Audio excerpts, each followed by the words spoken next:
folks, and welcome back.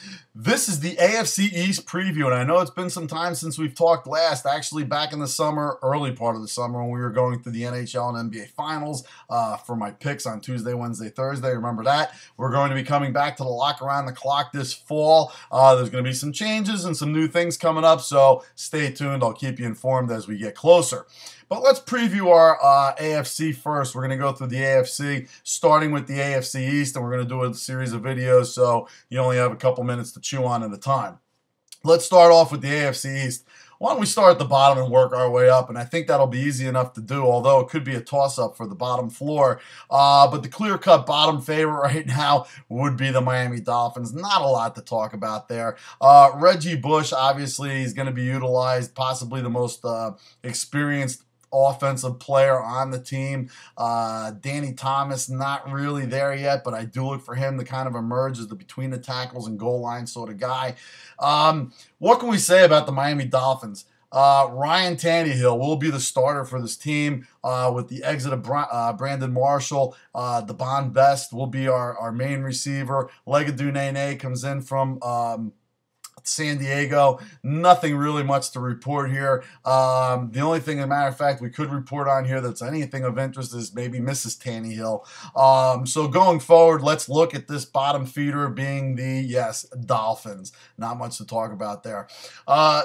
Probably, I'm going to give them 3 wins, 2 wins tops maybe this year, and both of them could be against the Jets, which happens to be our next opponent that we're going to talk about here. In third place, I'm going to give the Jets third place this year. I don't see much going on there. They have 2 quarterbacks that really aren't as good as even Miami's 1 quarterback. You have Tim Tebow, who looks like me at a 4th of July party late night trying to throw a lawn chair with my left arm across the lawn. The passes are still horrible. There's nothing of a surprise here. He's looked abysmal in preseason. Sanchez has looked even worse considering the fact that he's the only quarterback of the 2 that can throw, and he throws a lot of interceptions as we saw last year. Just horrendous. Sean Green, I don't know if he's an every down kind of back. He hasn't proven it yet. Their best receiver could be Antonio Cromartie. Who knows? I mean, in that team, Rex Ryan is really going to put his faith back into the defense, which is aging and still not that good. Look for the Jets to finish third in this division.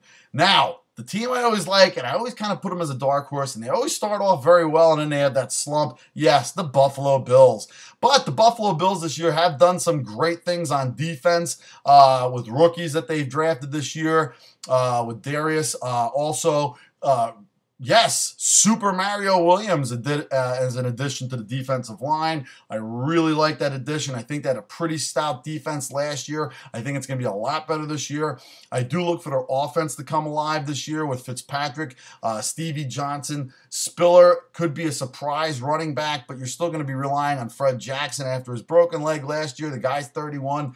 Not sure, but he played well last year up until that point. And the Bills don't have that bad of an offense when you really think about it.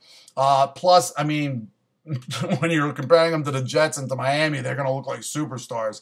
I think the Bills come in second in this division, possibly 9-7, maybe 8-8. Clear-cut, obvious winner of the division. Look for them to maybe go 12-4, maybe even 13-3. And I'm not a Patriot fan by any stretch, but Tom Brady and, yes, the Patriots. With the addition of Brandon Lloyd, Gronkowski, Hernandez, that offense, Welker. I mean, you got to talk about Welker as like the 4th greatest receiver on that team, and he's a great receiver that can start at any team. Works out best with the system that they have there. Stephen Ridley could be their guy in the backfield. We're not sure yet. High hopes for him, but it doesn't matter when you have Tom Brady at the helm. Plus the fact that Belichick is coaching this team again. Look for the Patriots to be the clear-cut winner in this division. Like I said, they should go 13-3, maybe 12-4 at the worst, and look for them to take this division. That's all I got for you on the AFC East. I will put up some more videos, like I said, little 5-minute clips of each division to walk you through it, get a little taste, a little nugget, a little something to chew into before the season starts.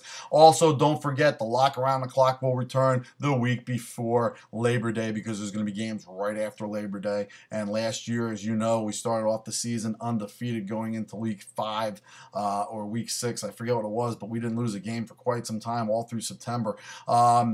We had a couple pushes, but no losses. So look for that to happen, and it's going to be a whole new format for you. I'll explain again as we get closer. Until next time, you take it easy.